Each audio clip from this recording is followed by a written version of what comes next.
Our next speaker is Paulo Pagliari. He's an associate professor at the University of Minnesota. It just seems like yesterday when Paulo was working on his master's degree, working on Fibromin, a turkey litter product that we dealt with a number of years ago, and trying to figure out how we were going to manage that. 20 years ago, Bruce. You've come a long way.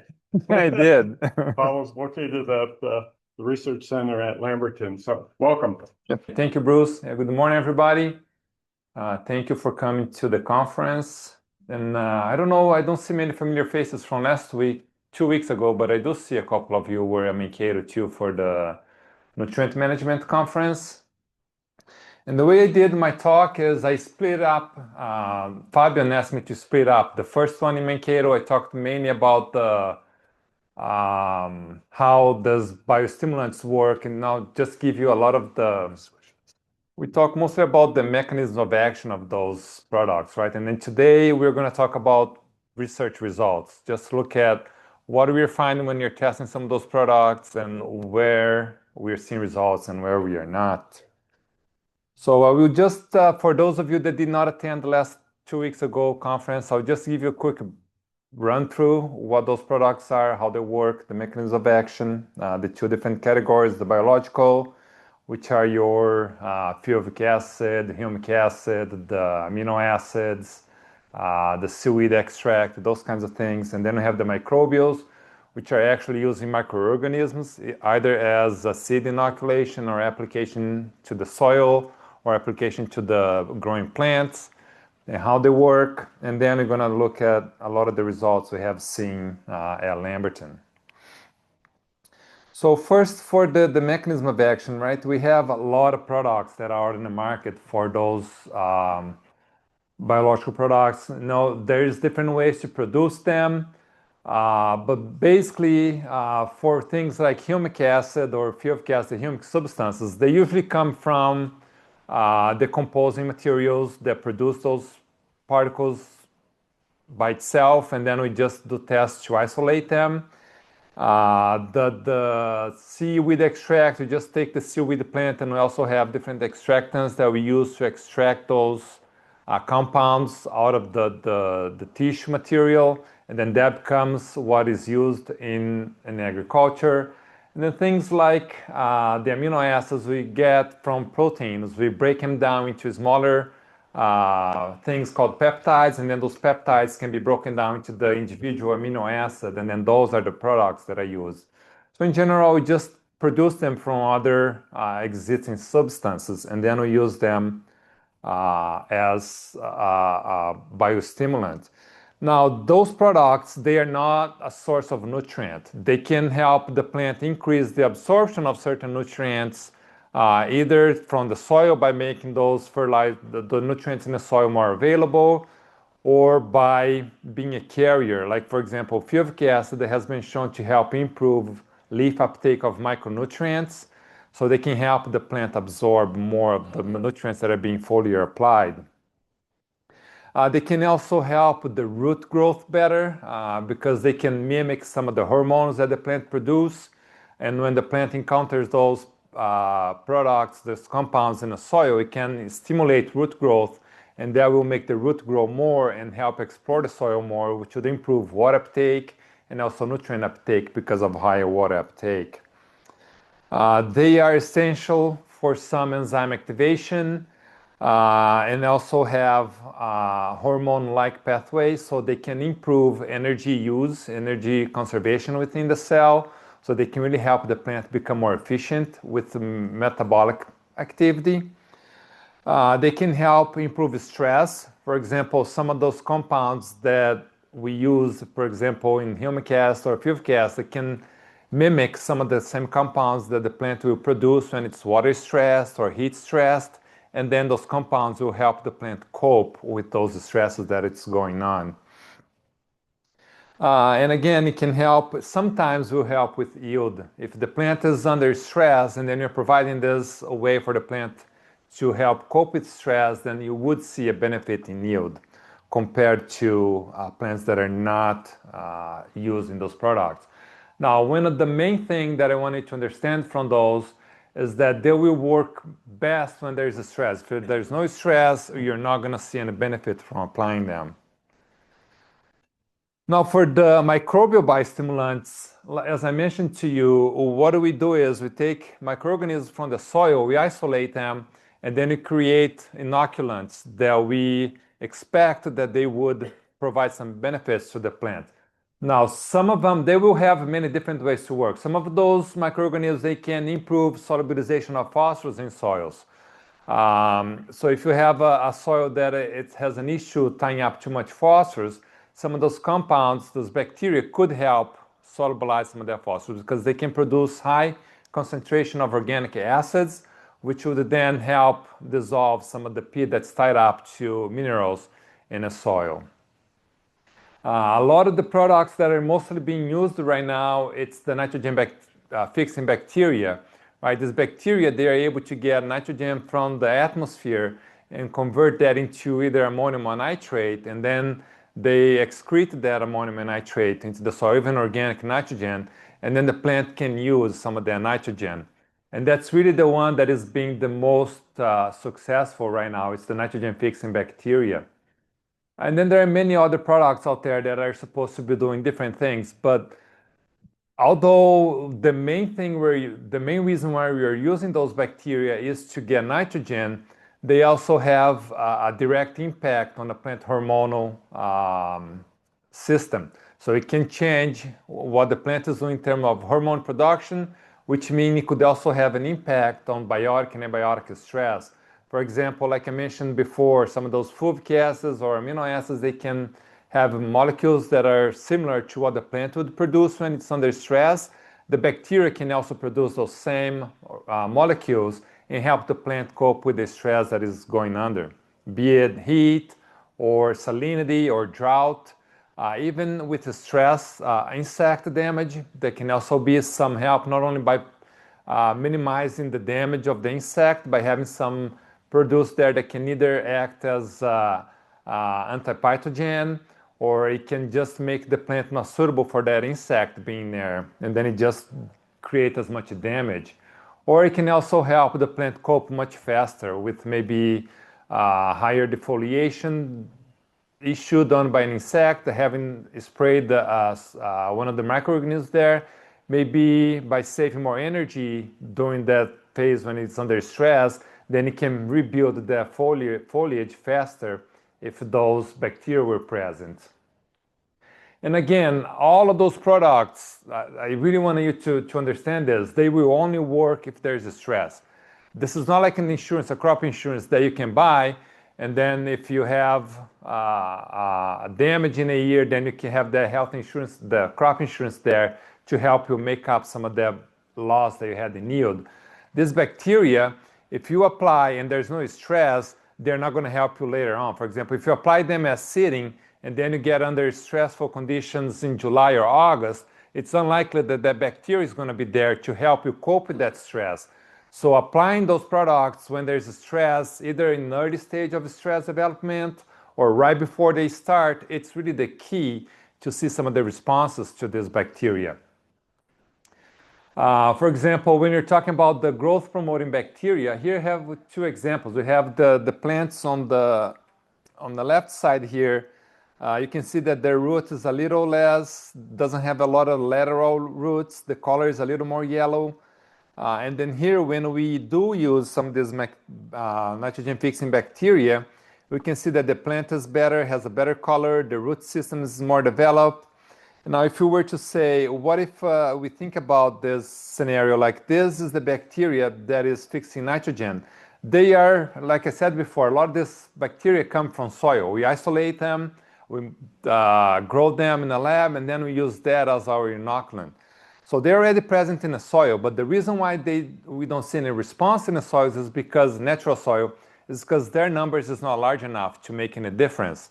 And then by doing this inoculum and then use the inoculum, you can see that now you have a lot more of the bacteria in the soil.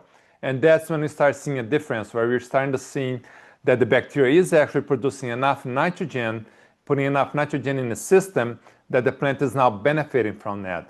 And again, if there was already, you're growing 250 bushel corn and you already put down your 200, 220 pounds of nitrogen, and you're expecting the bacteria to produce even more, it's not really going to work. The bacteria will produce some, but there's already enough nitrogen in the system that the plant is not really going to benefit from having the bacteria there.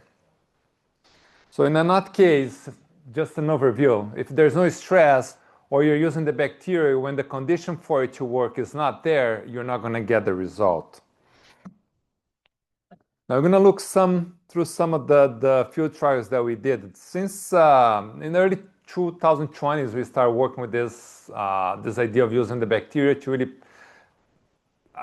well, the nitrogen fixing bacteria started in 2020, but we've been testing a lot of the other biologicals for longer. Every now and then I have industry that comes and asks us to run trials at the center. And we do, like we have tested a lot of the humic substances, a little bit of the amino acid, and we haven't really seen much results with those products.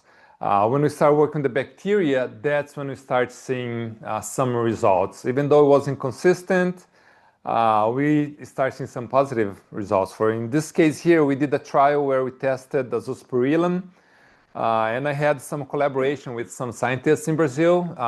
This particular product we tested was a product that I imported from Brazil. I got a USDA permit to test it, so we got the product here, and then we tested that Lamberton. We also worked with Lindsay at Crookston, and she did a trial there with us to test this product. And here we had wheat. We had two scenarios, wheat after corn and then wheat after soybean. We want a wheat after corn because we know there was going to be a little bit of a nitrogen stress there because the corn would have used a lot of the nitrogen that we applied, so there would be not a lot of nitrogen. And we did after soybean as well to see whether or not we would be seeing a response when there was already some nitrogen in the system. And then we had the nitrogen rates that were applied from 0 to 120 in both cases. And then we had non-inoculated and inoculated. And the way we inoculated, we had the liquid inoculum, and then we mixed that with the seed, and then we planted that inoculated seed.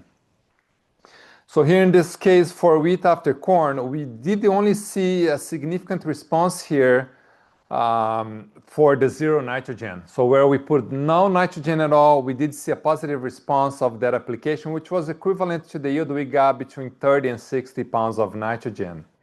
But then when we look at the non-inoculated, we see that there was a big jump from the 0 to the 30, but then not much response to nitrogen after that. So we really only saw a response to the bacteria in this case after corn when there was no nitrogen applied at all. And then when we did after the soybean, we saw two scenarios here. We saw there was a positive response when we had 0 N, and we also saw a positive response where we saw too much nitrogen when we applied 120. And when we look at the non-inoculated, we see that there was this little bit of a tendency, a trend here to decrease in yield, about 4 to 6 bushels of wheat decrease with the high rate. So we think that in this high rate here, what happened is maybe the bacteria did not provide the nitrogen because it didn't need it, but maybe helped cope with too much nitrogen in that system. Maybe there was some hormonal changes there that happened in this case where there was no nitrogen applied, that the plant actually had a reduction in yield, whereas where the bacteria was present, maybe we saw better use of resources and the plant did not suffer from having too much nitrogen. Now looking at dry beans, this was a trial where we had with black beans. And what we have here is A means azospirillum, and then R means rhizobium, and then the 0.5 is half of the rate of inoculation that it was used in Brazil. Without the X, just A is the exact same rate that they had in Brazil. It's about 3.5 ounces per acre of inoculum.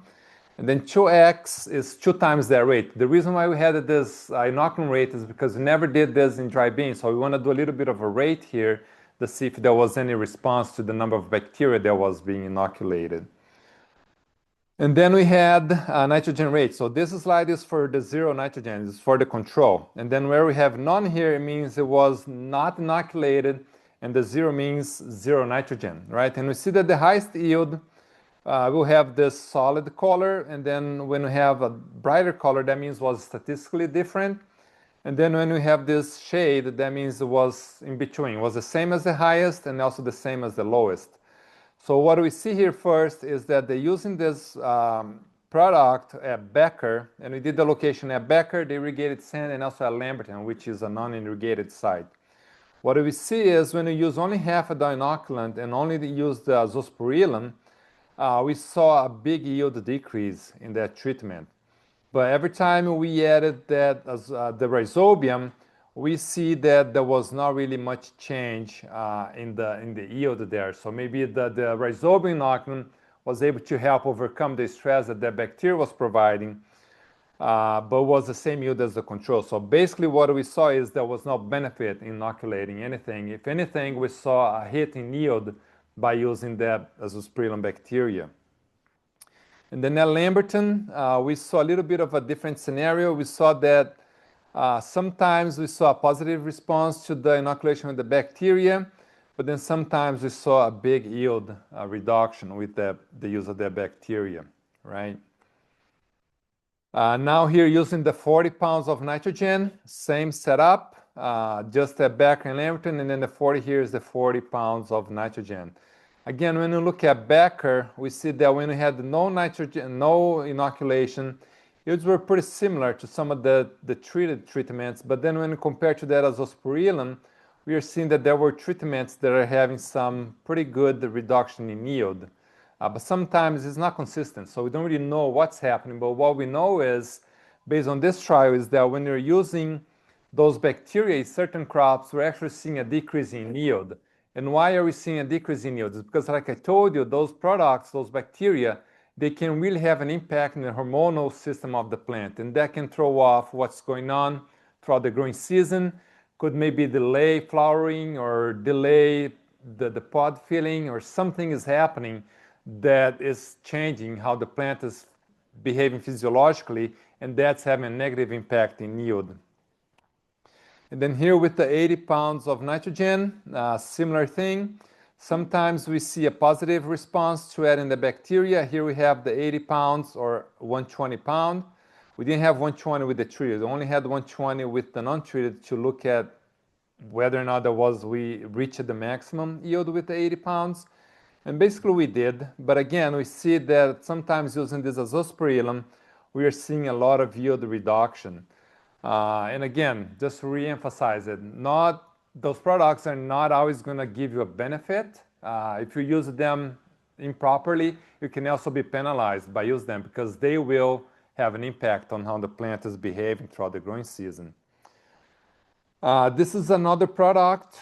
This is called the PSH. This is a product that we applied to the soil. I don't know if many of you heard of this one. I think this one we tested was in maybe 2019. And the idea was that it would help, the soil have more nitrogen available to the plant as well. And the line here we have, the square is the urea treatment, and it was used to build the growing curve. And here we have the rates from 0 to 200 pounds. And then with the PSH, we had the lower nitrogen rates just to see whether or not there was a benefit from using that product. And what we wanted to see is if there was a benefit, we wanted to see those circles being above this line. If the circle is below the line, that means there was a hit in yield because the product caused the yield to decrease. But if it's on a line, it was the same as fertilizer, and above the line, as I mentioned, there was a benefit in using the product. And in this case, you can just see that there was really no benefit, nothing really done here. It wasn't significant, so you can say that the product didn't really do much in this case. And then looking at soil nitrate, residual nitrate in a soil, or the amount of nitrate throughout the growing season after the product was applied. We again have the square was the urea, and the circle was the product. We don't really, again, we wanted to see the blue line above the squares, and we don't really see that. So it really means that the product wasn't really improving how much nitrate was in the soil. And we saw that in yield as well, so it didn't really work in this case. Now another product, Sound Source. Again, another product that is supposed to help plant use more nitrogen. So you would decrease the amount of nitrogen you would be applying. So in this case, we had a control with the full amount of nitrogen, or a treatment with the full amount of nitrogen. And then we had the control with the reduction of 25 pounds of N, the control with 50 pounds of N reduced, or treated minus 25 pounds and treated minus 50 pounds of nitrogen. In this case, we saw here that the highest yield was a treated minus 25 pounds of nitrogen. So we do see a trend here for the full nitrogen rate plus the product to be higher than the control, the full N without the product. But basically saw that if there was a small decrease there of about 25 pounds, there was a positive response to this particular product.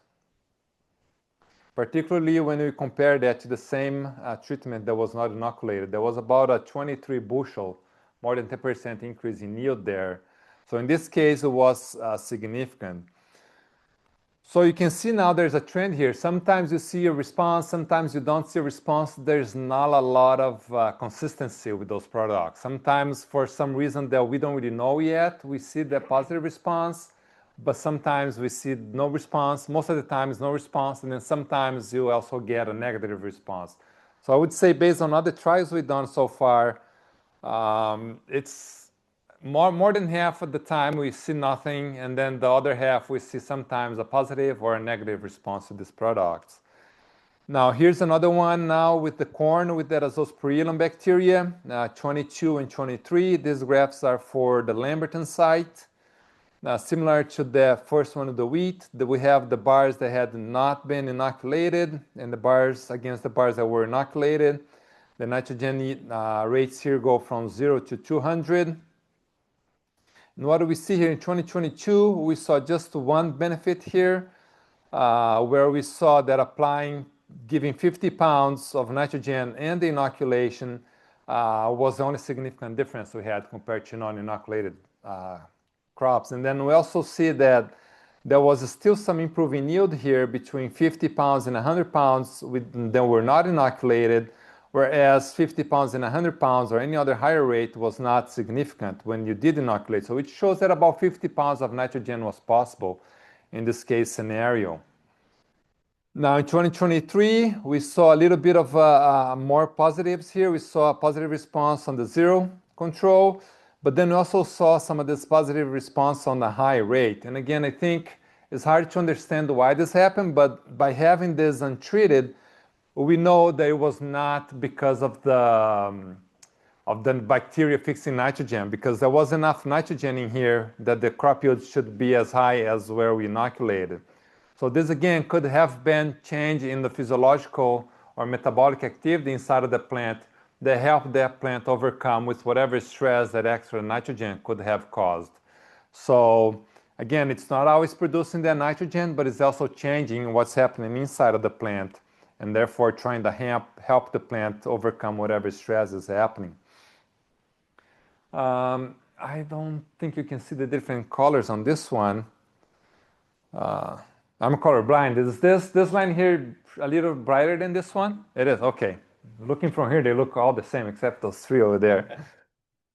So now this was another study that we did. This one, we got, well, a lot of the corn, all the corn study that I'm talking to you, it was all funded by the corn growers. The nitrogen study was funded, the wheat study was funded by the wheat growers, and then the black beans was funded by AFREC. So a lot of interest in those products by many different groups. So this study here now, this is the Becker site, and then here we have a growth response curve for nitrogen at Becker. You see it's pretty linear. We didn't have enough nitrogen there to make a plateau yet, so we know there was nitrogen deficient for all of the treatments we had. Here we had 5 different bacteria that were tested at 120 pounds of nitrogen. Because we get 120, we know that we're still in a response phase where we will still see response to nitrogen. And then here we had our control, 120 pounds of N without the use of the bacteria. Now I mentioned too, and I forgot to finish my thought. we are seeing a lot of inconsistent results using this bacteria, and it's the bacteria that we imported from Brazil. So one of the reasons we thought that was happening at this inconsistency is because it's a bacteria that's not native, is not adapted to our climate, our soils, our growing conditions throughout the year.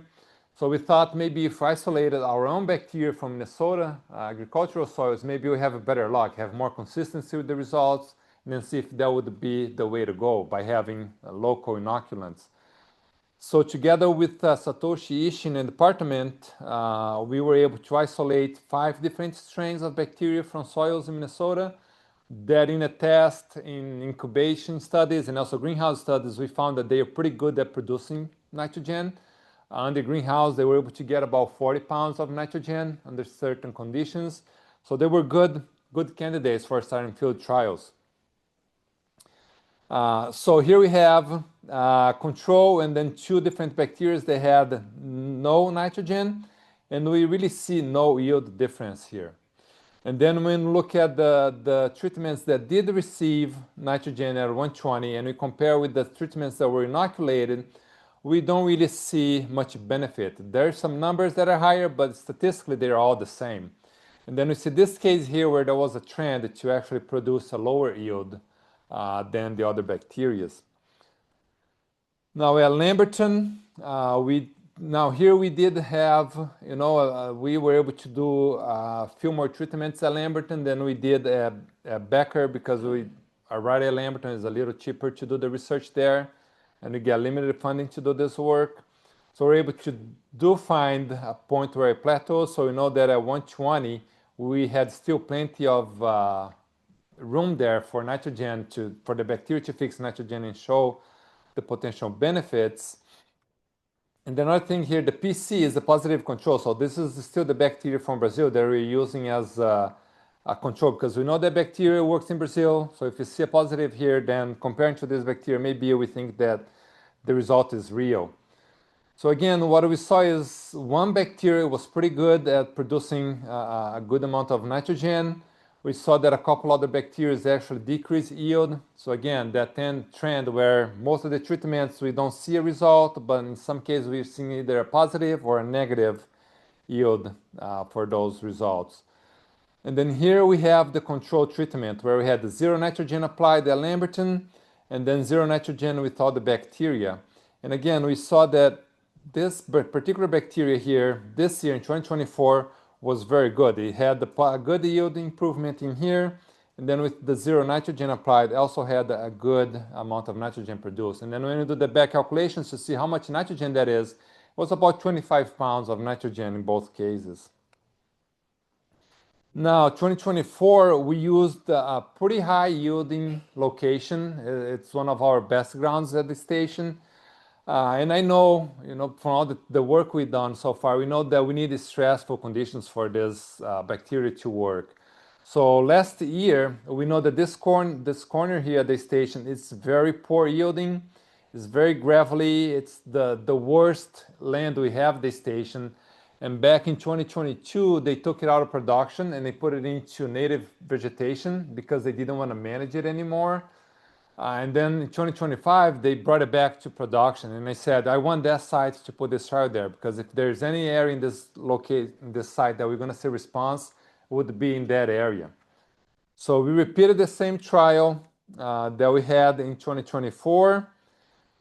Here we had, if you remember, last year was a very, very high yielding year. There was a precipitation almost weekly basis, enough water to keep nitrogen cycling constant.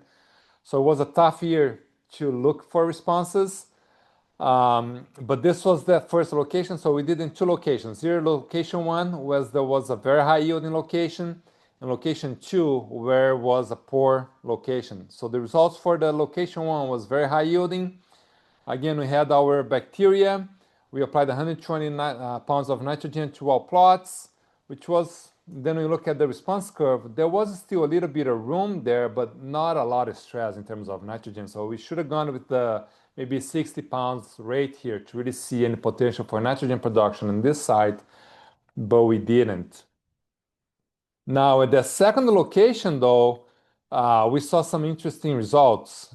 We saw that the control 120 had the lowest yield for the site compared to the treatments that were inoculated and also had 120 pounds of nitrogen. So here we see that we had that area that was very bad, poor. We saw water stress, even though there was a lot of rain, there was still some water stress in that field late in August. And we started seeing some pretty good responses, even when nitrogen was applied. Here we had the case where there was zero nitrogen applied. Then this bacteria in particular had 80 bushels more than the control. So though there were some other bacteria that also had a positive response under zero nitrogen application, we saw that there were some strains that also caused that reduction in yield, but not really compared to the control, mainly compared to the other bacteria strains that were very high yielding. And then at Becker, just to clarify here, we have the 0 is going to be your nitrogen rate, and then 120 is going to be your 120 pounds of nitrogen. And then the control is the no bacteria application, and then the numbers, the letter numbers are the strains of the bacteria that we used. One thing that we think happened here, we think that these two got swapped. I think that the 0 should have been, the 120 pounds ended up being applied here, and maybe the 0 ended up in this treatment.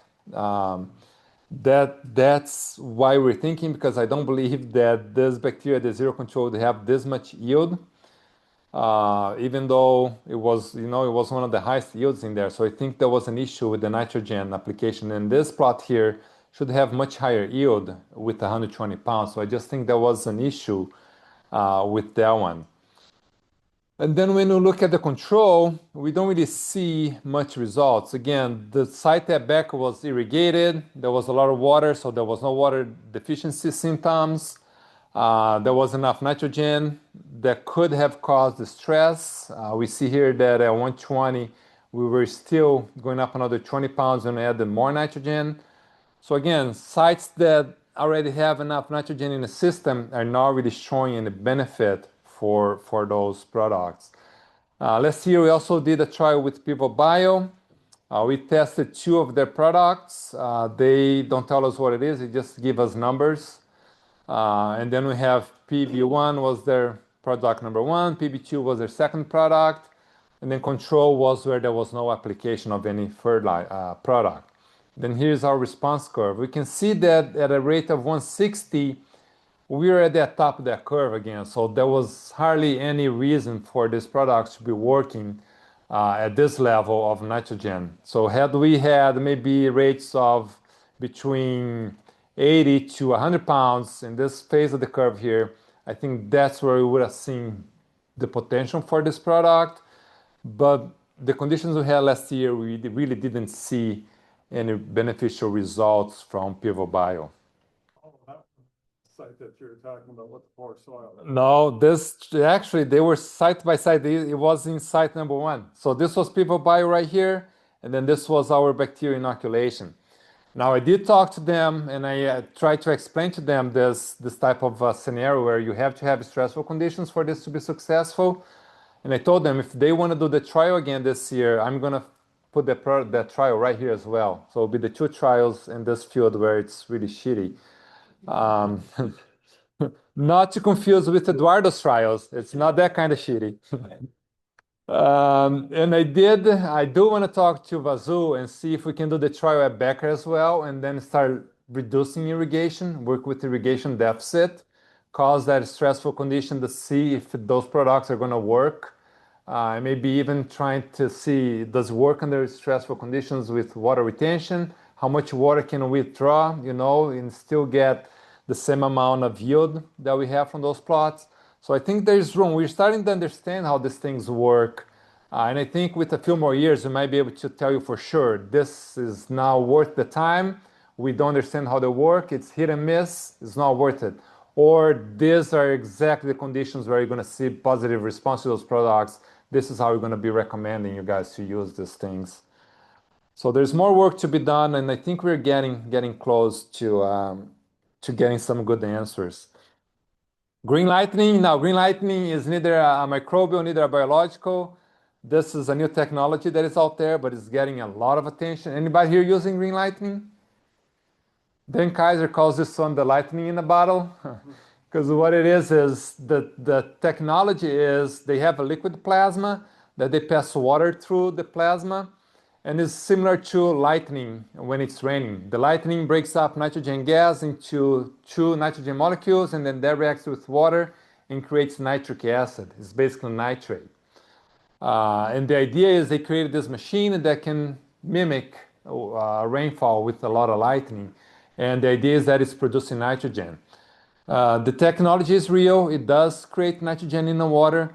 But what we are finding is that the tests we are doing, it's very good at mimicking the control treatments. So here we have 2024 and 2025 trials, 0 nitrogen, 100 pounds and 200 pounds. You can see there's a pretty clear response to nitrogen, right? Both years. Even last year, we still saw a pretty good response, but getting close to 100 pounds last year, we're getting close to the maximum you needed because there was so much mineralization. But then when you look at the green lightning, we had 2 different rates. We had the recommended rate in the first year was about, I think it's 70 gallons an acre is what they recommend. They say the product has about 2 to 3 pounds of nitrogen per gallon. And then we apply about 70 gallons an acre, we'll be getting about 200 pounds of nitrogen. But when we do the trial, we get about 0 pounds of nitrogen with their recommended rate or with double of their recommended rate. Same thing in 2025. We actually saw a decrease in yield where we had the product applied compared to where there was nothing. A little bit of a geek explanation here. So one gallon of water will weigh about 8.3 pounds, just the water itself. When we have 3 pounds of nitrogen per gallon of water, that would be equivalent to 35% nitric acid solution. So that would have a pH less than 0. So it's a very corrosive substance. I don't think if you were getting this amount of nitrogen, you're just applying straight acid on your field. And it's not true. It's the amount of nitrogen that we have been able to measure in the water that they are making is about 20 parts per million. It's just drainage water. A highly concentrated drainage water is going to be about 20 ppm. So basically what the machine is producing is just drainage water. So if you get drainage water at 70 gallons per acre, you're not really going to get 200 pounds of nitrogen in your field. And the technology is real. If you get water and nitrogen gas and you blast with electricity, you will produce nitric acid. It is for real, and you can measure how much nitrate is in the water. It's just not what they are saying it is. Just to wrap it up, those products, they do work, right? They will help plant cope with the stress. It's proven. In cases like South America, South Africa, Middle East, where soils are very weathered, very poor, you see them successfully being used. Europe, it's where the market is really big because those soils are poor. Anything you do in there, they will be helped. Minnesota soils are very rich in nutrients, are very rich in organic matter, very forgiving. You can't drop a few drops of water in a full bucket and expect a difference. And I think that's what we're seeing here. And the main question is, how often do you see those stressful conditions in your farm? And do you know if the product you're using is going to help make up that difference? Just one more thing. How much I have, Bruce? You got 5 minutes? Okay. A lot of times when you're talking to salespeople, they'll come up and show you things like this. They have their product here, and then they look at the control. You see the big difference in yield there. But was the yield different? Was that statistically different? Because the way trials work, we run a trial, we get numbers, and if we don't run the statistical analysis, we don't know what's higher than what. And then in 2025, we simulated this trial. We got the product was very good. It got like, I don't know, a 20 bushel increase in corn here. But then in 2028, we ran the same trial and the control had a 20 bushel greater yield than the product. Now, it was not statistically different. The reason why it looks so big is because I got this starting at 180 and ending at 220. If I were to get like a graph like here, I'm starting at 0. If I were to start at 230, there would be huge differences here going up and down. But statistically, it's not there. So to come in and show a grower, a graph that shows like this, you're going to be like seeing this, 15 bushel. Yeah, I want a 15 bushel more. But what if it's 15 bushel less next year? You still want that 15 bushel less? No, it's not what happens. So when you have like a population, you don't only have numbers that are in average. To make up that average, you have numbers that are lower and numbers that are higher. And then this makes up a population. And when we test two different populations, we expect that there will be a threshold there. There will be like a number that we call the LSD, the least significance difference, that will separate those two populations.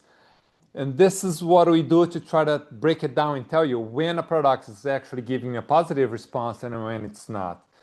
Now, there's another trick here that the industry will use to try to make things look different when they are not.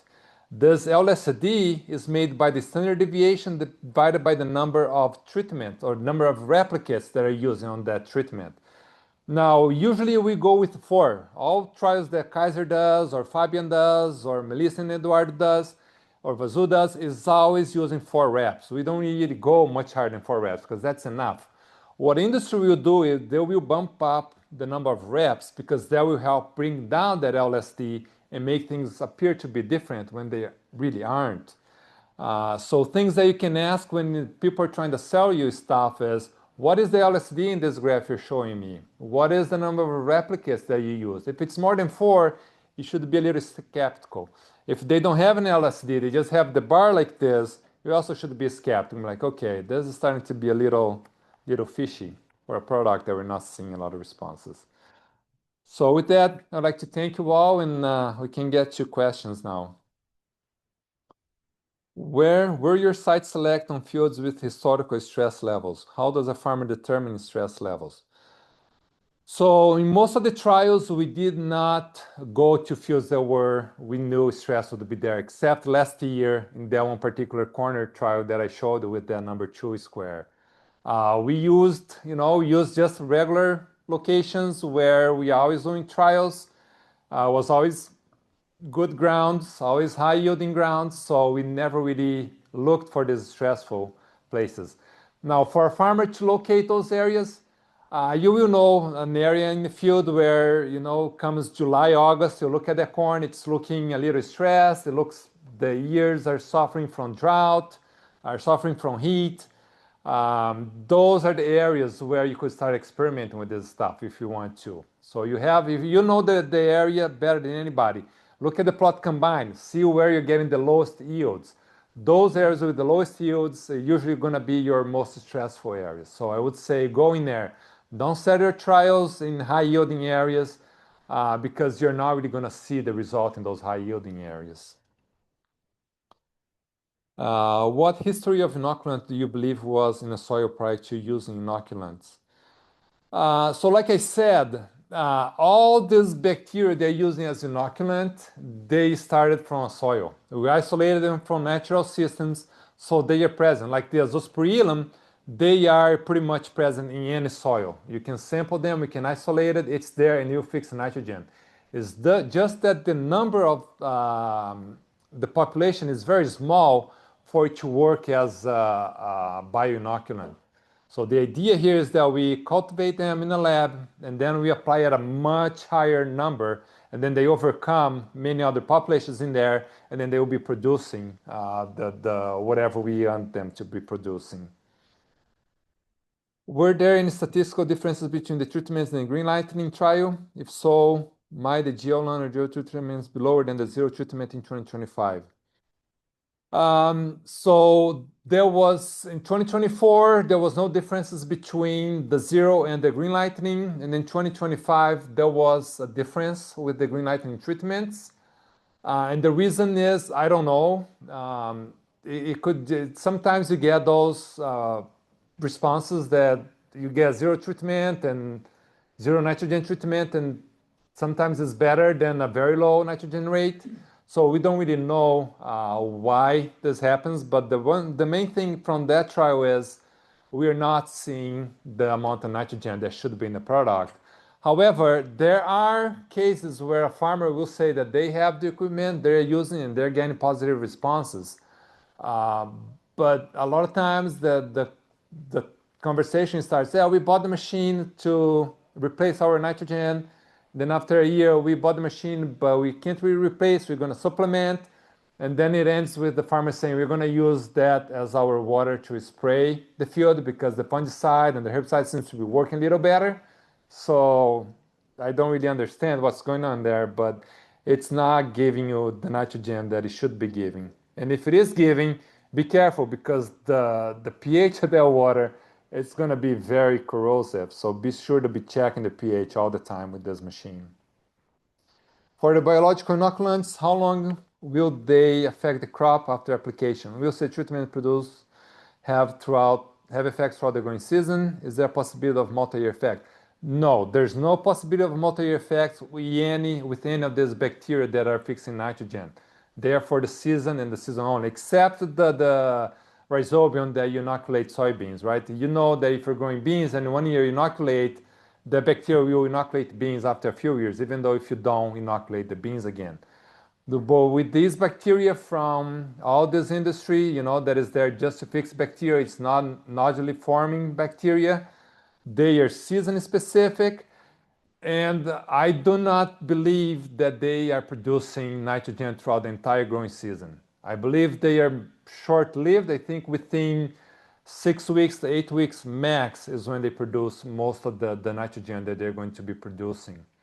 But I don't know for sure. We're trying to get funding to really understand, especially now that we're seeing some positive responses in low yielding grounds with a lot of stress. So I think that's where we're going to be understanding a lot more how they really work and their impact on the hormonal system and all of that. If you can get funding to continue that work, I think then we're really going to be able to, like I said, provide you with the best case scenario for when they will work.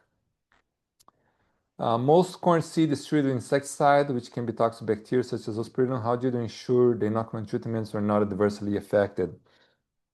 So that's not really true. We have not seen that the insecticide has had any impact on the bacteria. There were some lab study that we did, especially in Brazil, that they did this specific thing where they got seed in the lab that were treated, they inoculated, and then looked at the bacterial growth, inoculated seed and non-inoculated seed, and we saw zero differences in that. Pivo Bio has done a lot of that trial as well, and they already inoculate their seeds with the bacteria and the seed treatment in there as well. So it's not really impacting the ability of the bacteria to grow. So we're not really seeing any of this adverse effect on the inoculation. Yes. Yeah. So you mentioned that stress is required to occur prior to inoculating with growth promoting bacteria. It's applied to like all forms of plant growth promotion, not just like nitrogen fixation, but also like nutrient mobilization or the production of plant hormones, or does it not like other factors as well? No, that's in all cases, yes. Can you summarize the question? So the question was, do you need the stressful condition for any of those products to work? Does that summarize it? Summarize, yeah, but this is kind of like different types of plant growth promotion. Yes.